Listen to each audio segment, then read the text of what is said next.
चलो जी, तो कंटिन्यू करते हैं। तो अभी के लिए हम लोग ये वाला पार्ट है ना, अभी लास्ट के कुछ क्लासों में हमने डिस्कस किया है यहाँ से लेके यहाँ तक। कल पूरी क्लास लगभग डिटर्मिनेंट पे ही बेस्ड था, तो जस्ट हम लोग डिटर्मिनेंट डिस्कस कर रहे थे। सो है ना, अभी मैं ये डिस्कस करूंगा system of linear equation.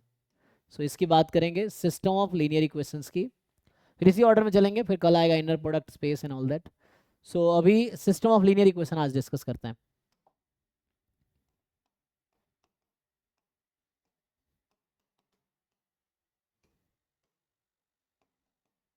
System of linear equations, तो system is like group of linear equation, है ना, सेट ऑफ लीनियर इक्वेशंस, इस टाइप से समझ लो। तो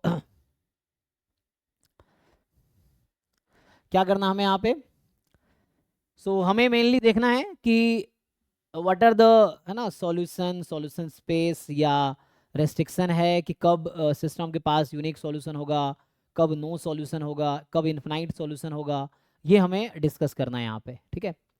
उसके लिए पहले डिफाइन करते हैं कि सिस्टम ऑफ इक्वेशन होता क्या है।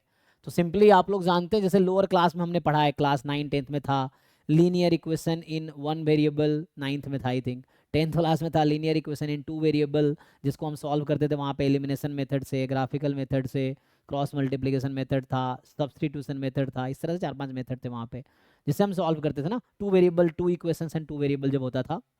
ये हमारे पास सिस्टम ऑफ इक्वेशन था। फिर 12th क्लास में आपने पढ़ा था डिटर्मिनेंट, उसमें आया था सिस्टम ऑफ लीनियर इक्वेशन, जहां पे आपके पास 3 वेरिएबल, ठीक है। क्लास 12th में क्या था, डिटर्मिनेंट चैप्टर था, और डिटर्मिनेंट चैप्टर में क्या होता था कि, एक मिनट में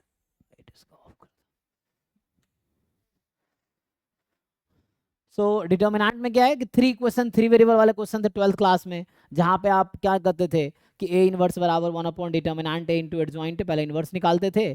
12th क्लास में क्या होता था वहां पे कि जैसे सिस्टम है A X is equal to B, अभी के लिए मान लो, जहाँ पे ए कोई इक्वेशन होता था 3x3, 12th क्लास में जो था हमारे पास, और बी इस तरह से कोई, है ना, मान लो B1 B2 B3 होता था, और एक्स जो है X1 X2 X3 ऐसा होता था। फिर आप क्या करते थे कि अगर डिटर्मिनेंट ए का नॉन जीरो है, तो वहाँ पे वही सारे क्वेश्चंस थे जहाँ डिटर्मिनेंट नॉन जीरो था, तो आप वहाँ क्या कर रहे थे कि एक्स निकालते थे ए इनवर्स इंटू बी, फिर आप यहाँ से ए इनवर्स मैट्रिक्स निकालते थे, उसको बी से मल्टीप्लाई कर लेते थे, है ना। तो जब ए इनवर्स कैसे निकालते थे आप, 1 upon determinant A into adjoint A, यही था। इस तरीके से आप ए इनवर्स निकालते थे, एंड ए इनवर्स निकाल के फिर आप उससे कैलकुलेट करते थे,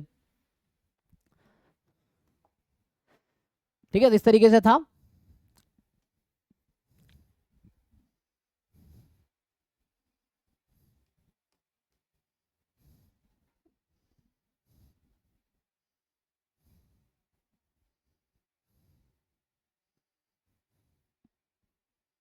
चलो, तो यहाँ पे क्या हमारे पास, अब जरूरी नहीं है कि 2 इक्वेशन है, 3 इक्वेशन है, या 2 वेरिएबल 3 वेरिएबल, जो लोअर क्लासेस में थे ना, 10th क्लास में 2 वेरिएबल में था, 12th क्लास में 3 वेरिएबल, कितने वेरिएबल्स हो सकते हैं।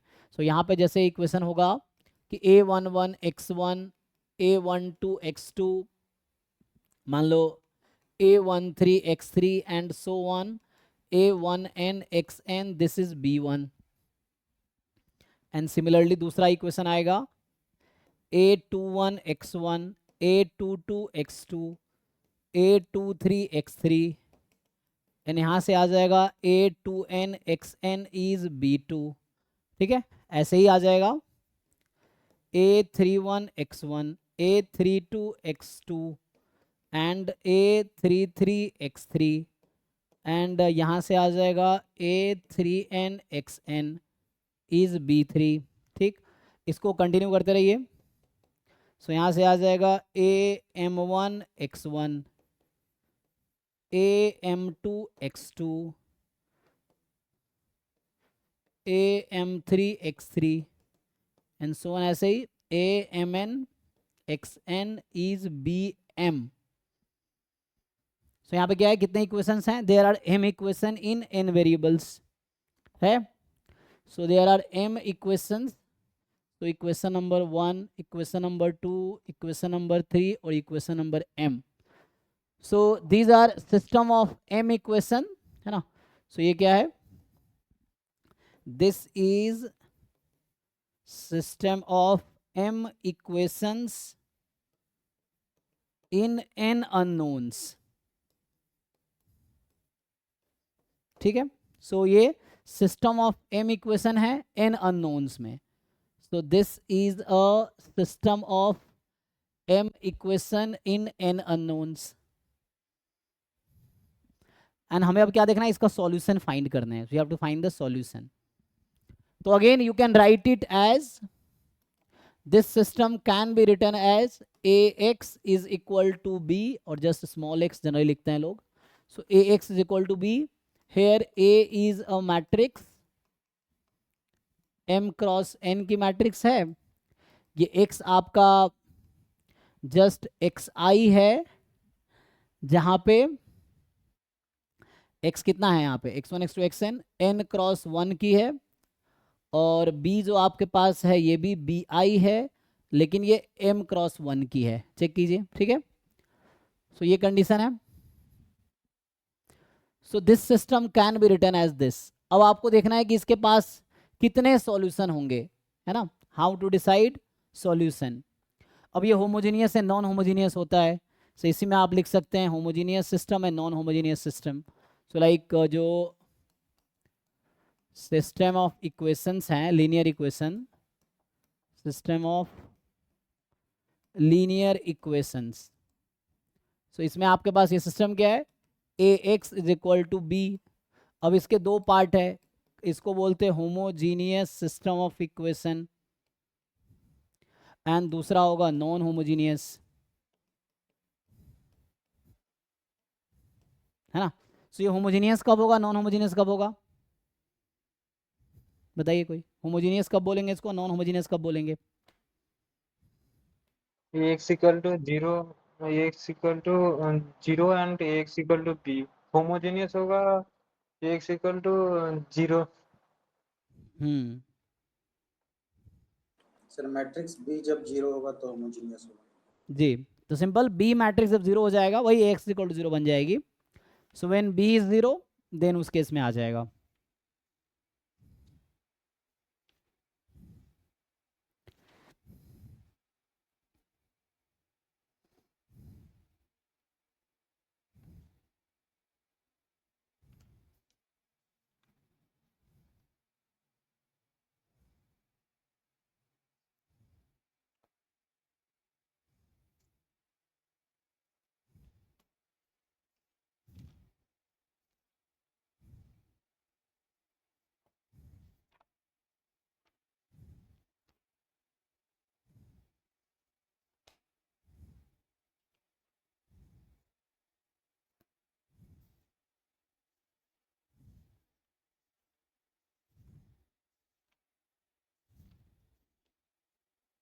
ठीक है ना. आगे देखो.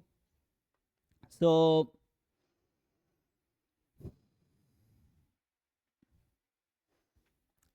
तो यहाँ पे सिंपल है, होमोजीनियस मतलब जब बी 0 होगा, है ना. सो होमोजीनियस सिस्टम ऑफ इक्वेशन, तो इसका मतलब है वही जो ax इज इक्वल टू 0, इसका मतलब है कि b यहाँ पे 0 हो जाएगा, है ना. नॉन होमोजीनियस लिखते हैं, so b will be non 0. So ये non homogeneous system of linear equation, या इक्वेशन लिख दो. सो ये होगा ax is equal to b, जहाँ b नॉन 0 है. सो b अगर 0 है तो ये सिस्टम बन जाएगी, b नॉन 0 है तो इस टाइप की रहेगी, ax is equal to b. So ये तो हो गया जस्ट जो b वैक्टर राइट साइड में, उस b वैक्टर 0 वैक्टर या नॉन 0 वैक्टर उसके अकॉर्डिंग डिफाइन किया. सो b is a 0 vector, then it is an homogeneous system of equation, and b is a non-zero vector, then non-homogeneous system of equation. अभी आगे जैसे आता है कंसिस्टेंट और inconsistent, तो सिस्टम को कब बोलते हैं कंसिस्टेंट, कब इनकंसिस्टेंट. तो सॉल्यूशन क्या होता है, सो जैसे solution of system of linear equation,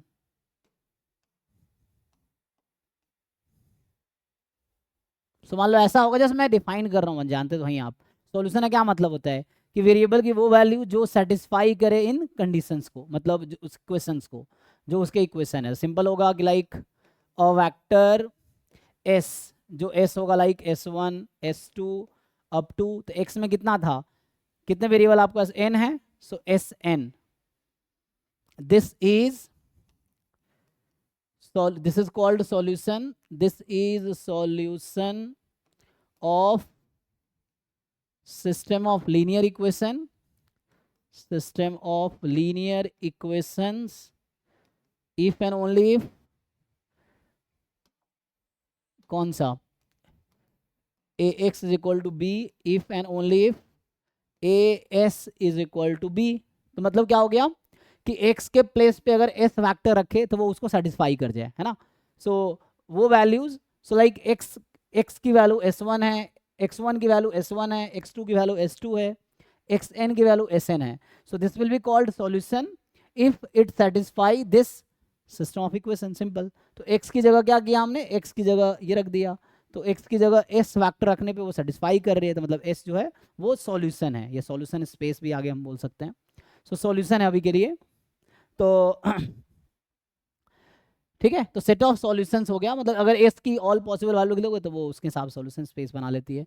लेकिन मेनली जो वेक्टर स्पेस तभी होता है जब वो होमोजीनियस होगा, है ना, क्योंकि नॉन होमोजीनियस के लिए जरूरी नहीं वेक्टर स्पेस बनाएगा, तो मतलब नहीं बनाएगा। और वही जो होमोजीनियस सिस्टम ऑफ इक्वेशन में जो आपका सॉल्यूशन स्पेस होता है उसी को तो हम नल स्पेस बोलते हैं ना। जैसे ये आपको याद है ना, ax बराबर 0, सो इसमें जो सॉल्यूशन स्पेस जो इसका होगा, इसका जो सेट ऑफ ऑल सॉल्यूशन होता है, set of all solution of homogeneous system of linear equation, इसी को बोलते हैं ना homogeneous system of linear equation.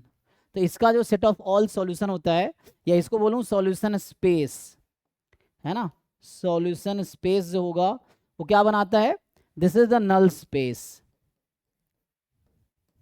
This is the null space of A, यही है ना नल स्पेस, कि x की वो वैल्यू जिसके लिए ax 0 हो जाए। सो x की वो वैल्यूज जिसके लिए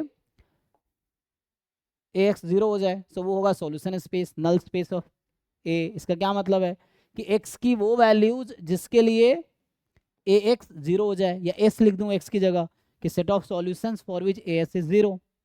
तो x की वो वैल्यू जिसके लिए, या मैं s लिख दूं सॉल्यूशन, तो ये as हो जाएगा, सो as इज इक्वल टू 0, तो s सॉल्यूशन स्पेस हो जाएगा homogeneous system of linear equation का, और ये आपका वेक्टर स्पेस कंस्ट्रक्ट करेगा, है ना। So it will make a vector space that is called null space. तो सेट ऑफ जो सॉल्यूशन होगा, set of solution of homogeneous system linear equation, this calls solution space of this, and this will be the null space of A which is defined as this. ठीक है, तो बाकी non homogeneous का solution, क्योंकि condition है ना vector space बनने के लिए, कंडीशन था कि 0 vector must belong to that. तो अगर non homogeneous system of equation है तो 0 वेक्टर सेटिस्फाई नहीं करेगी उस इक्वेशन को, तो 0 वेक्टर बिलोंग नहीं करेगा तो वेक्टर स्पेस हो नहीं सकता, क्योंकि उसके लिए पहली कंडीशन यही थी कि 0 vector should be there, then we choose any 2 element, उसका सम होना चाहिए, एक कांस्टेंट चूज करो रियल नंबर से, एंड अगर मैं एक वेक्टर चूज करता हूँ स्पेस से, so constant time that vector must belong to the same vector space या सेम, है ना, सेट, तब बोलेंगे वेक्टर स्पेस है या वेक्टर सब स्पेस है। So zero non homogeneous system of equation क्यों नहीं बनाएगी सॉल्यूशन स्पेस, क्योंकि 0 वेक्टर सेटिस्फाई नहीं करेगा उसको, इसीलिए, है ना।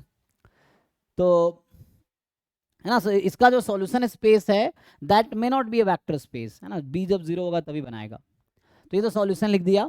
अब मैं बोलता हूँ consistent and inconsistent system of equation. So like ये कंसिस्टेंट सिस्टम ऑफ इक्वेशन क्या होता है, consistent system of linear equations, ये सब बेसिक टर्मिनोलॉजी है, मतलब टर्म है जो आपको पता होना चाहिए। क्वेश्चन में ये वर्ड यूज होगा कि suppose this is consistent system of equation, तो उसके आधार पर क्वेश्चन आगे पूछे जाएंगे। सो बताओ कोई इसका डेफिनेशन बताओ, कंसिस्टेंट सिस्टम ऑफ इक्वेशन क्या होगा। Sir rank of coefficient matrix and augmented matrix should be same. अच्छा ठीक है, अब थ्योरम बता रहे हैं, लेकिन डेफिनेशन क्या होगा, सही बता रहे हैं, थ्योरम है। सर डेफिनेशन मतलब कि उसका सॉल्यूशन अगर एग्जिस्ट करेगा तो कंसिस्टेंट है। बिल्कुल बिल्कुल, है ना। और तो अगर सॉल्यूशन है तो कंसिस्टेंट है, सॉल्यूशन नहीं है तो कंसिस्टेंट नहीं है, सिंपल। हाँ ठीक है ना। सो अगर उस सिस्टम ऑफ इक्वेशन के पास सॉल्यूशन है तो सॉल्यूशन या तो यूनिक सॉल्यूशन इनफाइनाइट सॉल्यूशन होना चाहिए, तो वो कंसिस्टेंट सॉल्यूशन है इनका, है ना। तो अ सिस्टम ऑफ इक्वेशन, एक मिनट ये लाइट चली गई ना, ये बंद हो गया।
ओके तो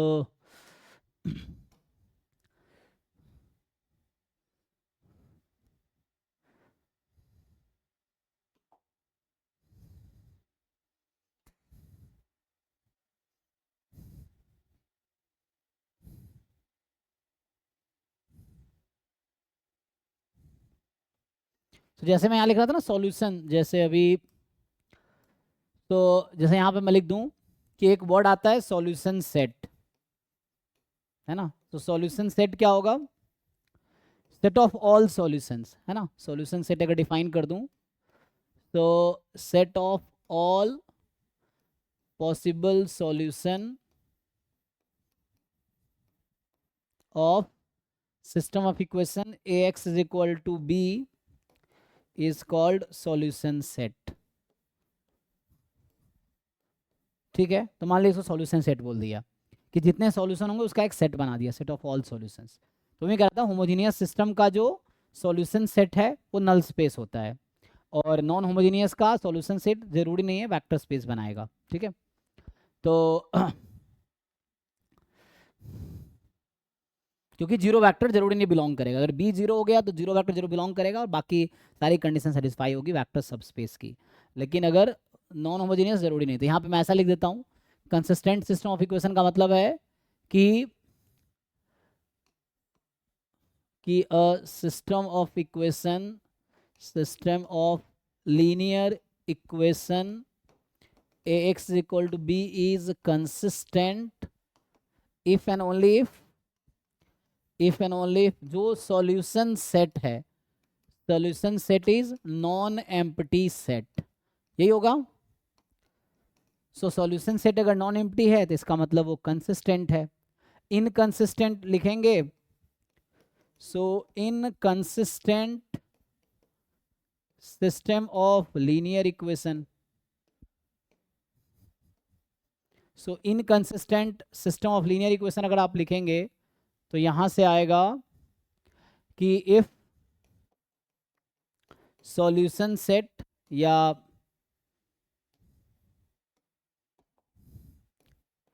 ax equal to b is inconsistent system of linear equation, है ना। तो यहाँ कंसिस्टेंट अभी हम ये डिस्कस करें, आगे कंसिस्टेंट एस्टिमेटर डिस्कस करेंगे। तो वर्ड सेम है लेकिन मीनिंग सब्जेक्ट के अकॉर्डिंग अलग अलग है। So ax is equal to B is inconsistent system of linear equation if and only if, so if and only if ax is equal to b is inconsistent system of linear equation, ये होगा if and only if जो solution set है, सो solution set is empty set. यही है कि solution set क्या हो जाएगा, एम्प्टी सेट। तो एम्प्टी सेट का क्या मतलब है, नो सॉल्यूशन। तो मतलब नो सॉल्यूशन मतलब सॉल्यूशन सेट एम्प्टी, और नॉन एम्प्टी का मतलब एटलीस्ट वन सॉल्यूशन तो है, चाहे एक हो या इन्फिनाइट हो। ऐसा नहीं होगा सिस्टम ऑफ लीनियर इक्वेशन में कि 4 सॉल्यूशन है 5 सॉल्यूशन, ऐसा कभी नहीं होगा। या तो 0 सॉल्यूशन होंगे, नो सॉल्यूशन, या 1 सॉल्यूशन, या इन्फिनाइट सॉल्यूशन। ये 3 ही पॉसिबिलिटी है ना। तो मैं कह रहा हूँ कि सिस्टम ऑफ इक्वेशन में कि हमारे पास जो है ax is equal to B के पास या तो आएगा नो सॉल्यूशन, या आएगा ओनली वन सॉल्यूशन जिसको यूनिक सॉल्यूशन बोलते हैं, या आएगा इनफाइनाइट सॉल्यूशन। अब ये कौन सा वाला इनफाइनाइट, अगर इनफाइनाइट सॉल्यूशन होगा तो कितने होंगे, काउंटेबली इनफाइनाइट या अनकाउंटेबली इनफाइनाइट? Countably infinite. नहीं, अनकाउंटेबली इनफाइनाइट है ना। तो अगर इनफाइनाइट सॉल्यूशन होगा तो अनकाउंटेबली इनफाइनाइट होगा। चेक करो क्यों होता है, क्योंकि एक फ्री रहता है ना उसमें। मान लो ऐसा आंसर आता है कि x is equal to K, Y is equal to 3 minus K, Z is equal to 4 minus K can be anything. So K मैं कोई रियल नंबर चूज कर सकता हूँ। अब रियल नंबर का सेट क्या है, काउंटेबल या अनकाउंटेबल? वो तो अनकाउंटेबल है ना। तो इसीलिए डिफरेंट के की डिफरेंट वैल्यूज के लिए मुझे डिफरेंट सॉल्यूशन मिल सकते हैं। तो उसके पास अनकाउंटेबली मेनी मिल जाएगा। ठीक है, तो ये हो जाएगा uncountably many solution. So we will have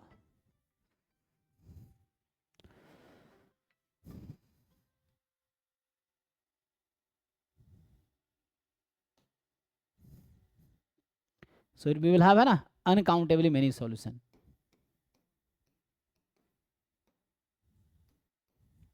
so ये uncountably many solution मिलेगा अगर मिलेगा तो। ठीक है, हाँ अगर कहीं पे फिक्स कर दिया कि लाइक इंटीजर सॉल्यूशन ही चाहिए, मान लो क्वेश्चन फिक्स कर देता है ना कि we want just integer solution, तो उस केस में आप नॉन इंटीग्रल वैल्यू को हटा सकते हो, है ना। So you can remove non integral values.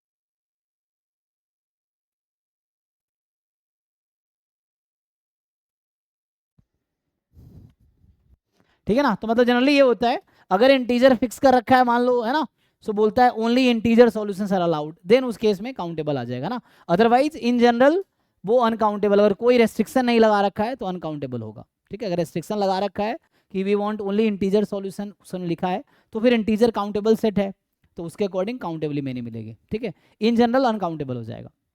तो यही है, तो ये आपका जो नो सॉल्यूशन और ओनली वन सॉल्यूशन, तो ये मिलके ये कंसिस्टेंट सिस्टम ऑफ इक्वेशन होते हैं। तो दिस इज कंसिस्टेंट सिस्टम है। और इस केस में क्या होगा, उल्टा लिख दिया सॉरी, ये इधर आएगा ना, नो सॉल्यूशन वाला तो कंसिस्टेंट में नहीं आएगा ना। तो यहाँ पे क्या है कि ओनली वन सॉल्यूशन और यहाँ था नो सॉल्यूशन, है ना। ये मैंने गलत वो कर दिया यहाँ से ना, ये दोनों मिलके बनाएगा consistent. so this will make consistent system and this will make inconsistent। ठीक है ना। so ये सब बेसिक टर्म्स हैं inconsistent system of linear equation, और ये कंसिस्टेंट होगा। तो कोई डाउट है यहाँ तक? सिंपल हमने डिफाइन किया सिस्टम ऑफ इक्वेशन होता क्या है, then consistent, inconsistent, homogeneous, non homogeneous, ये टर्म्स डिफाइन किए। Solution set, set of all solutions, ये था। अब अगर आगे मैं बात करूं कि इनकंसिस्टेंट का है ना, ये हो गया। अब मुझे बात करना है कि सॉल्यूशन कैसे डिसाइड होगा, कि हाउ टू, है ना, फाइंड कि वेदर यूनिक सॉल्यूशन है, नो सॉल्यूशन है, या इनफाइनाइट सॉल्यूशन है। तो उसके लिए सिंपल एक थ्योरम है जो मैं लिख देता हूँ इतना, फिर हम क्वेश्चन मेनली डिस्कस करेंगे। इसमें कुछ खास है नहीं, बाकी क्वेश्चन के थ्रू आपको समझ आएगा कि क्या हो सकता है क्या नहीं हो सकता है, उसके अकॉर्डिंग समझ आएगा। तो इसमें थ्योरम में क्या होता है सिंपली कि मान लो आपका सिस्टम ऑफ इक्वेशन है A X equal to B, जहाँ पे ए है A I J M cross N, B है B I N cross one, X है so X is X I M cross one. ठीक है यहाँ तक। So A I J M cross N की मैट्रिक्स है, मतलब ये है कि this is a system of equation. So system of M equations and N unknowns, ये है मेरे पास। ठीक है, so M equation and N unknowns है मेरे पास। So M equation and N unknowns है, तो होता क्या है, so this system has, so this system has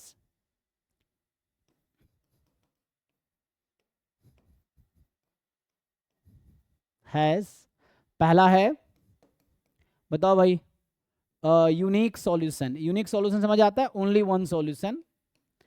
so unique solution if and only if, क्या कंडीशन आएगी? सर x का ऑर्डर n इंटू 1 होगा। x का क्या लिख दिया, m लिख दिया, उल्टा लिख दिया। यहाँ पे x हमारे पास क्या है, कितने होंगे n, और ये m, तभी तो मल्टीप्लाई होगा, है ना, क्योंकि a को sir x।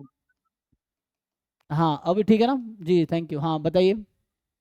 Sir rank of A and rank of augmented matrix ये न होगा, हाँ, देन यूनिक सॉल्यूशन। तो यहाँ मैं एक वर्ड डिफाइन कर देता हूँ, ऑगमेंटेड मैट्रिक्स। ये क्या है, ये नया वर्ड यूज हो रहा है ना, ऑगमेंटेड मैट्रिक्स।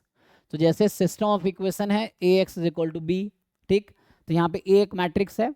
सो जैसा अभी लिख रहा था मैं, so A is just a matrix A I J M cross N. जैसे एक्स है तो एक्स तो मल्टीप्लाई होना है, सो मल्टीप्लाई होना है तो इसको एन क्रॉस वन होना पड़ेगा। ठीक है, और बी इक्वल आएगा, सो ये एम क्रॉस वन, सही है। So A X is equal to B. So ये तो मैट्रिक्स ए है। तो ऑगमेंटेड मैट्रिक्स क्या होता है, इस सिस्टम में एक नया मैट्रिक्स हम डिफाइन करते हैं, so augmented matrix. So the matrix, एक नया मैट्रिक्स बनाते हैं ए, और इसके साथ हम बी कॉलम ऐड कर देते हैं। सो जस्ट ए मैट्रिक्स में एक कॉलम और हमने इंक्लूड कर दिया B. So this is called augmented matrix, है ना, this is called augmented matrix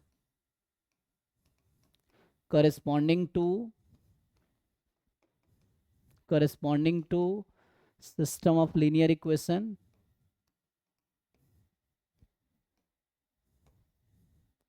ax is equal to b। ठीक है, सो अगर ये सिस्टम ऑफ इक्वेशन है, इसके करस्पॉन्डिंग एक मैट्रिक्स लिखेंगे हम a, और एक कॉलम जैसे ऐड हुआ तो एक कॉलम, इसका ऑर्डर क्या होगा, सो ऑर्डर क्या है इसका, so what is order of this matrix, कोई बताइए। a तो m क्रॉस n का है, so what is order of augmented matrix, कितने रो और कितने column? m cross n plus 1। तो एक कॉलम ऐड किया मैंने, तो रोज तो, हाँ, रो तो उतने ही होंगे, जस्ट हमने एक कॉलम ऐड किए, तो we have just added one column, so just one column will increase. तो यहाँ पे आ जाएगा m cross n plus one. So ये है a was m cross n।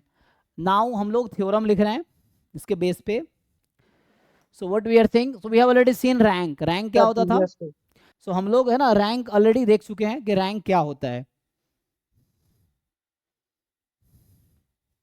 Sir it's called augmented.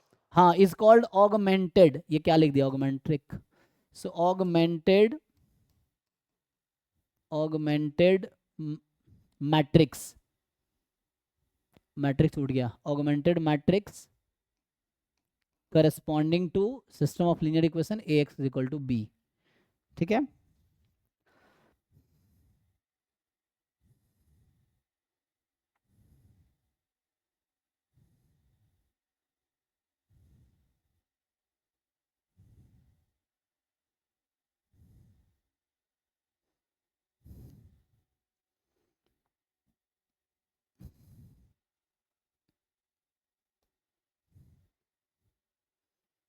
ठीक है ना? Okay sir. हाँ, जैसे अभी हम लोग होमोजीनियस सिस्टम लिख रहे थे ना, जैसे मैं अभी एक थ्योरम लिखता हूँ ना, सो इसमें क्या होगा कि जीरो सॉल्यूशन जो होगा, मतलब ये जो जीरो वेक्टर है is always a solution of किसका? होमोजीनियस सिस्टम, है ना? Homogeneous system of linear equation. Equation मतलब A X is equal to zero. तो ये बहुत ऑब्वियस है कि जीरो वेक्टर अगर एक्स को हम जीरो रख देंगे तो ए इंटू जीरो जीरो हो जाएगा। तो मतलब homogeneous system of linear equation में नो सॉल्यूशन का कोई ऑप्शन ही नहीं है। तो कहने का मतलब ये है, सो दूसरा अगर मैं लिख दूं कि जो होमोजीनियस सिस्टम ऑफ इक्वेशन है, homogeneous system of linear equation, linear equation जो होगा, so homogeneous system of linear equation is always consistent. ये क्या होगा? कंसिस्टेंट होगा, राइट? तो मतलब ये इनकंसिस्टेंट कभी हो ही नहीं सकता। तो because it has always at least one solution. Homogeneous system में एटलीस्ट वन सॉल्यूशन हमेशा होगा, मतलब जीरो सॉल्यूशन तो हमेशा सॉल्यूशन है। तो बाकी ये चेक करना है क्या कोई नॉन जीरो सॉल्यूशन भी हो सकता है। तो अगर एक नॉन जीरो सॉल्यूशन मिल गया तो infinitely many non zero solution होगा। तो मतलब है ना, इसके पास यूनिक सॉल्यूशन होगा, मतलब जस्ट जीरो सॉल्यूशन है। तो इसी को अगर तीसरे तरीके से लिखूं तो ये थ्योरम ये कहता है कि A X zero has unique solution if and only if x is equal to 0 is only solution, है ना? तो अगर कभी ये बोला जाता है कि ax बराबर 0 के पास यूनिक सॉल्यूशन है, इसका मतलब है कि सिर्फ इसके पास जीरो सॉल्यूशन ही होगा, है ना? अगर जीरो सॉल्यूशन के अलावा कोई भी एक नॉन जीरो सॉल्यूशन मिल गया तो इनफाइनटली मेनी सॉल्यूशन हो जाएगा, है ना? जैसे इसी को अगर मैं दूसरे वर्ड्स में लिखूं कि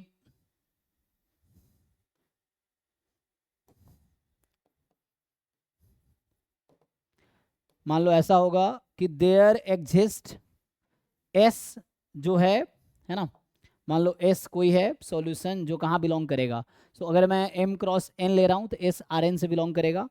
सो S belong to R N which is non zero. There is a non zero vector, है ना? मान लो ऐसा लिख दूँ, there exist a non zero S vector, है ना? Non zero vector S. So there exists a non-zero vector S in Rn such that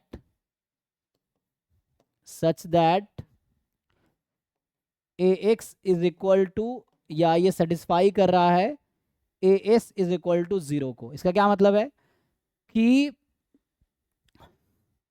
there exists a non-zero vector S such that this, then ये जो system है Ax is equal to 0 has infinitely many solution। ये बहुत छोटे छोटे observations हैं, इसमें कुछ खास नहीं है ना। This you can also observe easily. So इसमें है कि अगर एक नॉन जीरो सॉल्यूशन मिल गया जो होमोजीनियस सिस्टम ऑफ इक्वेशन का सॉल्यूशन है, तो इसका मतलब उसका पास infinitely many non zero solution होंगे। सो मतलब टोटल इन्फिनिटली मेनी सॉल्यूशन होगा। So there exist a non zero vector s in Rn such that as is 0, then x is equal to 0 has infinitely many solution। इसके पास infinitely many solution होगा, ठीक है? Check कीजिए। तो ना कई बार लिखा था zero solution the only solution, मतलब यूनिक सॉल्यूशन की बात कर रहा है। There exist at least one non zero solution. तो non zero solution infinite solution, no solution का कोई क्वेश्चन ही नहीं, क्योंकि it is always consistent. So this system will always be consistent, homogeneous system. So homogeneous system will always be consistent, है ना? So if it has one non-zero solution means it has infinitely many solution।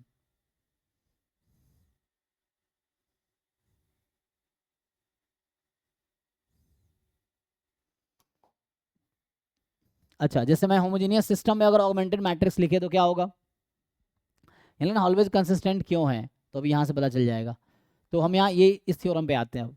तो ये in general है, किसी के लिए B zero or non zero, in general theorem है कि X is equal to B where A is M cross N, X is M cross one. अरे ये तुमने चेंज करवाए थे, अभी सही लिखा है, अभी तो गलत ही है, गलत ही है ना, चेक करो। Yes sir. ये सर n क्रॉस x होगा n क्रॉस 1, तो n ठीक है ना, हमेशा एम वेरिएबल क्रॉस एन है ना, तो यहाँ पे एन बाई वन और ये एम बाई वन, सही है। n अब by 1, यस सर। तो आपने चेंज क्या कराया, तो चेंज हुआ नहीं था क्या, तो okay, A X is equal to B, right. तो ए और एक्स को मल्टीप्लाई तभी कर पाएंगे जब ए में जो कॉलम है वो बी के एक्स के रो होंगे। So M N N cross one M cross one, ठीक है। सो यहाँ पे क्या होगा, यही है, यहाँ भी सही लिखा ना, A X is equal to B, ठीक है। सो हम क्या बोल रहे हैं अब कि this system of equation ax is equal to b will have unique solution if and only if rank of a, तो मैं रो लिख रहा हूँ, रैंक के लिए नोटेशन लिख रहा हूँ rho, so rho is rank here, so rank of a is equal to rank of a augmented b and equal to what, number of columns, कितने कॉलम मतलब नंबर ऑफ वेरिएबल्स, यही ना, number Equal of to n. Variables या number of columns. So यहाँ number of n columns n है और number of variables n है। So rank of a is equal to rank of a augmented b is equal to n। दूसरा होगा this has infinite solution या infinitely many solution if and only if rank of a will be equal to rank of a augmented b and that will be less than less than n, है ना, कभी n से ज़्यादा हो भी नहीं सकता, सो लेस देन n, ठीक। और तीसरा है no solution if and only if rank of a is different then rank of a augmented b। In fact क्या होगा, यहाँ पे जो केसेस आएंगे that is rank of a और rank of a augmented b में इन जनरल क्या relation है, छोड़ो मैं यहाँ पे लिख देता रैंक हूँ। Of a will be less than augmented a तो यहाँ मैं अगर augmented b. थ्योरम लिखूं, so let me write one theorem here. So for any system of equation हमें देखना है कि रैंक ऑफ ए का कंपैरिजन करना है rank of A augmented B के साथ, है ना। So this matrix has m rows n column, this matrix has m rows and n plus 1 columns. So sometimes, है ना, कॉलम में प्ले रोल टू इंक्रीज, है ना। सो ये क्या होगा, ये हमेशा लेस देन इक्वल टू होगा, ठीक है, इस तरह से। So rank of A will always be less than और equal to rank of A augmented. इसकी वजह क्या है, because it has one extra column. So if B effects then rank will be more, just one more than this. if b doesn't affect, so उस case में rank equal रहेगा, ठीक है भाई। तो इन जनरल ये रिलेशनशिप है ए के रैंक में ऑगमेंटेड में।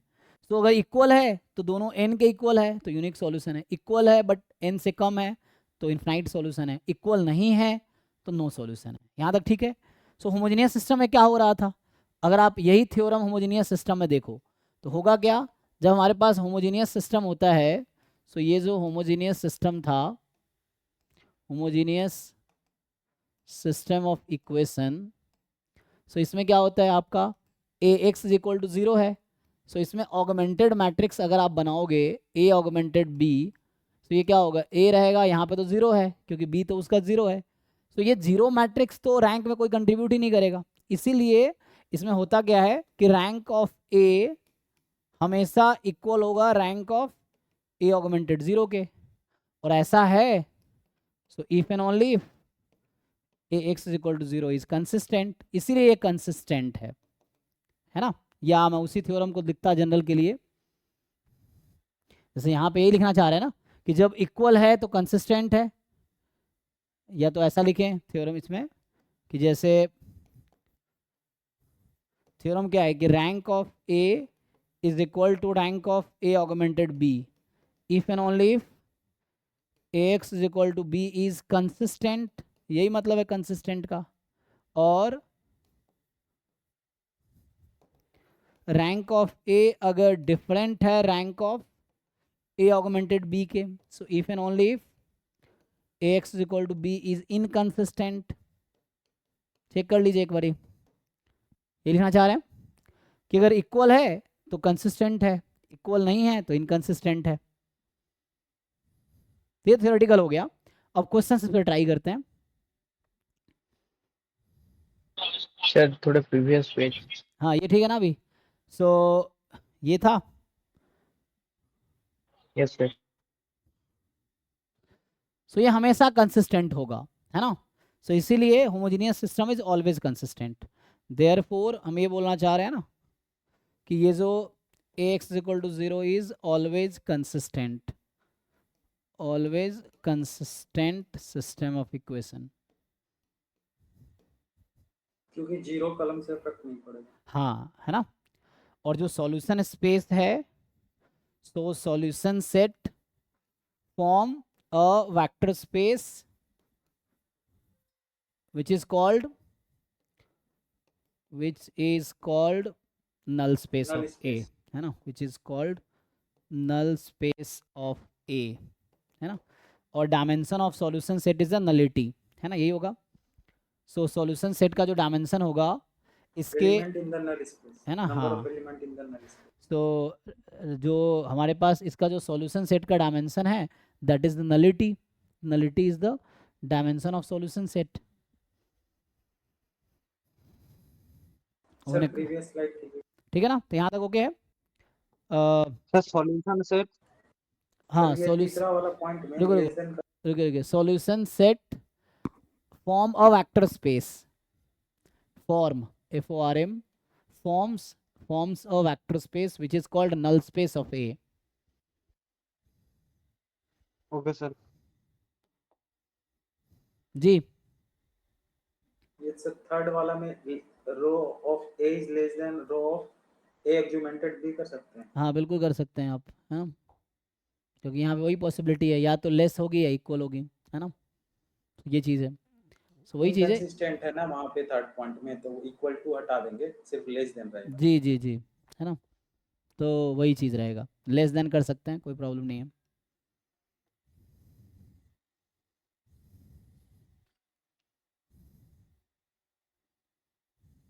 Sir inconsistent and no solution same। Yes yes, inconsistent is same as no solution.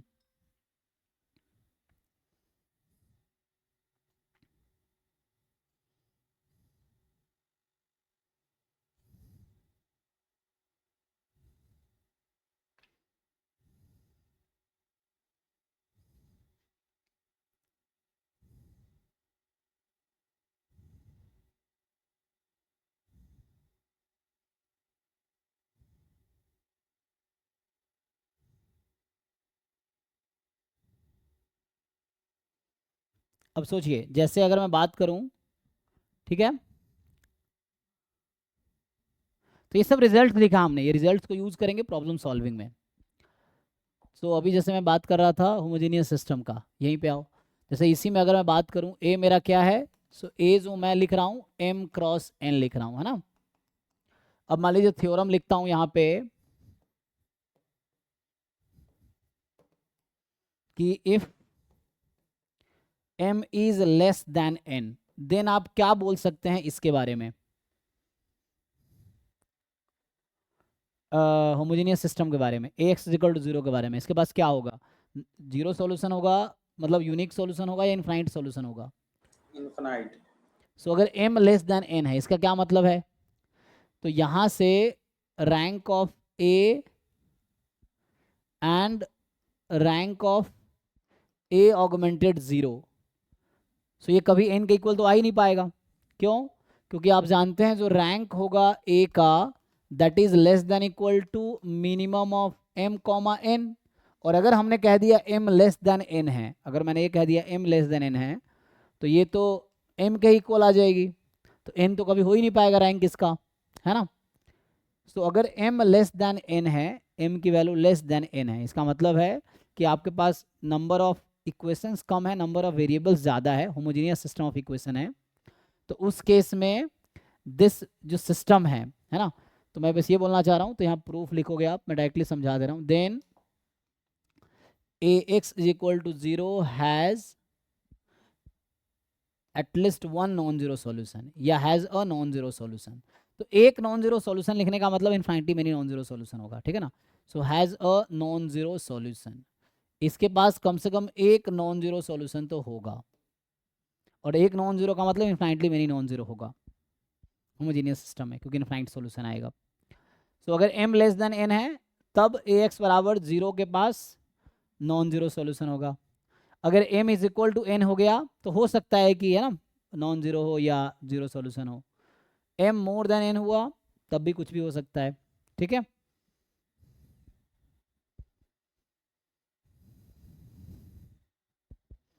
Same चीज उसके लिए होगा, यही चीज तो इसके लिए भी होगा। अगर नॉन होमोजीनियस सिस्टम है तो यहाँ पे कुछ बोल सकते हैं, मान लो ऐसा है कि ये सिस्टम ऑफ इक्वेशन है ax बराबर b, ठीक। फिर से वही है, a मेरे पास m क्रॉस n की मैट्रिक्स है। अब आपको मैं ये बोलूं कि यहाँ पे m लेस देन n है, तो यहाँ कुछ बोल सकते हैं। देन आप क्या कह सकते हैं इसके बारे में?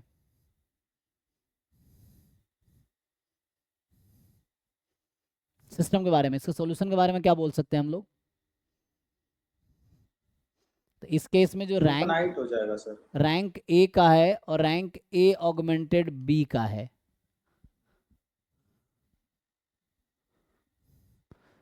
सो m क्रॉस n है, m लेस देन n है ना। और रैंक ए जैसे हमने ये कहा भी फिर से, rank A is less than equal to minimum of m comma n। तो जब m लेस देन n है, सो जब m लेस देन n है तो मिनिमम तो m ही होगा। तो रैंक ए कभी n तो हो ही नहीं पाएगा। सिमिलर सिचुएशन यहाँ भी है। सो मतलब रैंक ए तो कभी n हो ही नहीं सकता ना, rank A will never be n। So rank A augmented B भी कभी n नहीं हो पाएगा, है ना, n से कम ही रहेगा हमेशा। लेकिन इसके गारंटी है कि दोनों इक्वल डिफरेंट, इक्वल भी हो सकता है, डिफरेंट भी हो सकता है, डिपेंड करता है बी पे। तो यहाँ पे बस इतनी गारंटी है कि ax is equal to B can not have unique solution.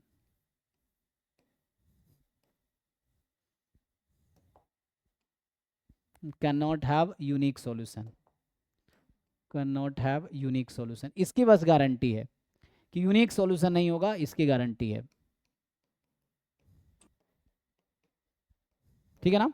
क्योंकि अगर m लेस देन n हो गया तो अगर दोनों का रैंक मान लो इक्वल आ गया, हम लोग लेस देन है ना, तो इक्वल आ गया, रैंक इक्वल आ गया तो इनफाइनाइट हो जाएगा। डिफरेंट आ गया तो नो सॉल्यूशन आ जाएगा। सो m लेस देन n है, और अगर है ना, सो यहाँ पे कुछ भी हो सकता है, इक्वल अनइक्वल, बट जो भी है लेस देन m होगा, इसकी गारंटी है ना, यही कह रहा हूँ यहाँ पे। सो देन अगर m लेस देन n है तो ax पर भी can not have unique solution, इसका यूनिक सॉल्यूशन नहीं हो सकता। उसकी वजह यहाँ पे है क्योंकि सर, रैंक वो rank of A augmented B not equal to n कैसे बताएं? नहीं n इन द सेंस यहाँ पे मैं ये बोलना चाह रहा हूँ। अच्छा, वैसे तो मेरा यहाँ लिखने का पर्पस ये है कि ये जो होगा, ये हमारा क्या होगा, लेस देन n होगा, और ये क्या हो सकता है, तो नॉट इक्वल टू n है ना, नॉट इक्वल टू n है। और यहाँ पे अगर a का रैंक n माइनस वन है तो उस केस में क्या आएगा, हो सकता है रैंक n माइनस वन हो या उससे एक ज़्यादा हो, n भी हो सकता है।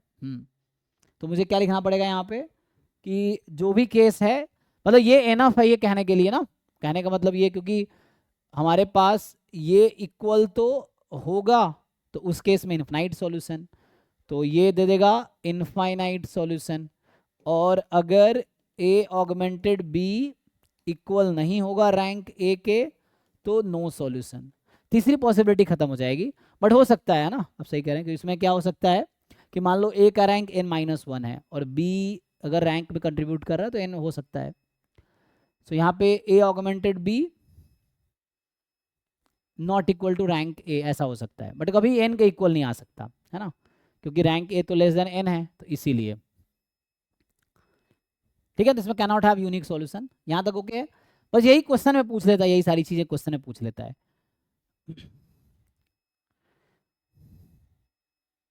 चलिए एक क्वेश्चन लिखता हूँ आसान के लिए, समझिए। तो जैसे क्वेश्चन है कि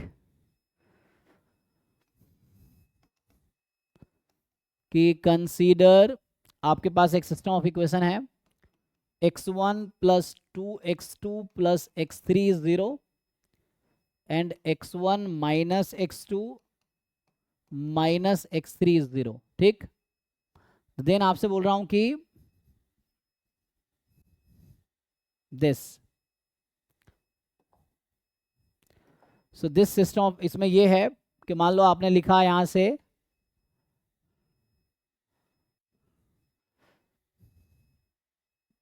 तो ऑप्शन ए है कि solution space forms a vector space of rank, क्या होगा?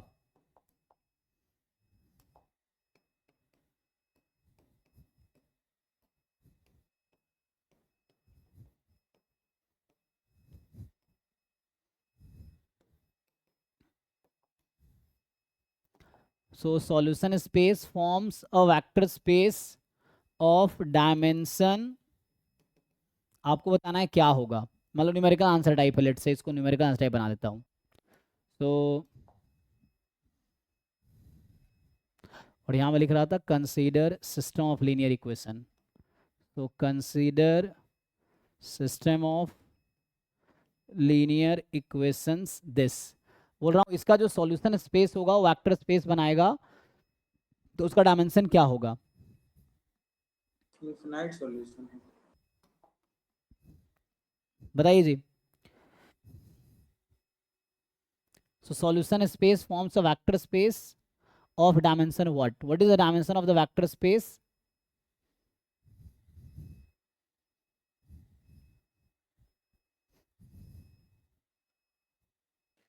सर 1। 1, ओके, ठीक है ना। तो क्या करेंगे आप, यहाँ पे सिंपल ये है, अरे यार, तो यहाँ पे क्या करना है, आपके पास सिस्टम ऑफ इक्वेशन है ax इज इक्वल टू 0, तो सॉल्यूशन स्पेस का मतलब क्या, नल स्पेस ही तो है।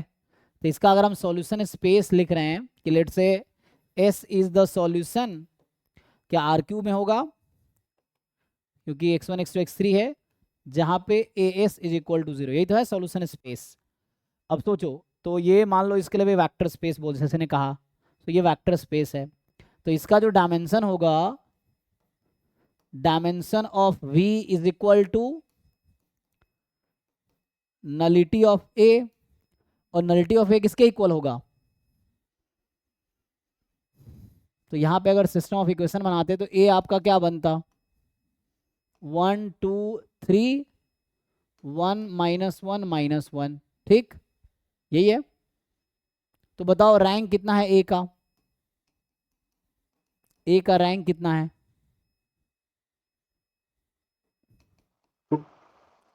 सो ए का रैंक 2 है। कैसे पता? 2 क्रॉस 2 का कोई सब मैट्रिक्स ले लो और देखो डिटर्मिनेंट नॉन जीरो आ रही है ना, यही डिटर्मिनेंट नॉन जीरो आ रही है, तो रैंक 2 है इसका। या आप, है ना, 2 क्रॉस 2 का एक सब मैट्रिक्स मिलेगा जिसका डिटर्मिनेंट नॉन जीरो है। दूसरा तरीका है नंबर ऑफ लिनियरली इंडिपेंडेंट रो या कॉलम देख लो। तीसरा तरीका है इकोलॉन फॉर्म में कन्वर्ट करके देख लो। तो उससे रैंक 2 आ गया, तो नलिटी कितनी आ जाएगी? सो रैंक प्लस नलिटी बराबर number of columns. So rank A, nullity of A बराबर number of column. So nullity of A को मैं ईटा ए लिख देता हूँ, so this will be just 1, तो आंसर इज 1, ठीक है ना। तो इस तरह से पूछ लेगा आपसे, अगर पूछ लेगा तो इसका जो सॉल्यूशन स्पेस होगा उसका डायमेंशन कितना आएगा, 1 आएगा सॉल्यूशन स्पेस का। Solution space sir forms of, nullity and null space तो same. null space is a vector space, nullity is its Okay. dimension. Okay. Nullity is a number and null space is a vector space set. So एक और theorem लिख देता हूं, तो ये कहता है कि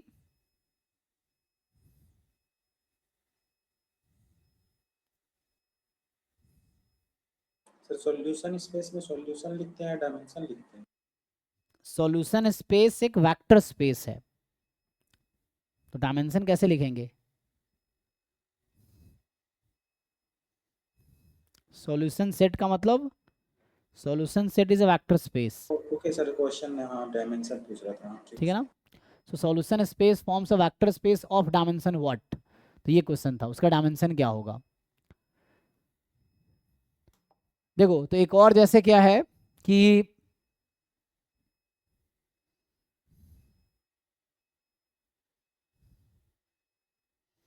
तो एक थ्योरम लिख देता हूँ। ये थ्योरम क्या कहता है कि आपके पास कोई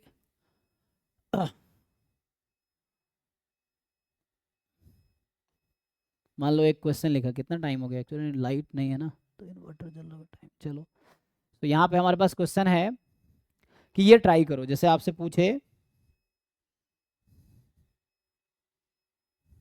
जैसे लिखा था हमने, मान लो 2 क्वेश्चन है, x1 plus 2x2 plus x3 is equal to 7, and अगला जो आपको दे रखा है कि x1 minus x2 minus x3, x1 minus x2 minus x3 is equal to -4। So पहला क्वेश्चन ये है कि ये जो सिस्टम हैज, ठीक है, infinite solution and solution space forms a vector space, या मैं अलग ऑप्शन बना देता हूँ, चलो, इनफाइनाइट सॉल्यूशन। दूसरा है कि solution set forms a vector space. तीसरा है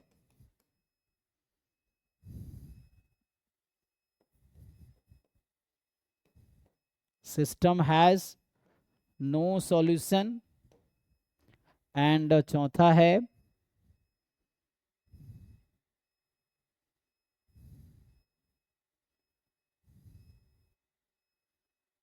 इनफाइनाइट सॉल्यूशन, नो सॉल्यूशन या वेक्टर स्पेस।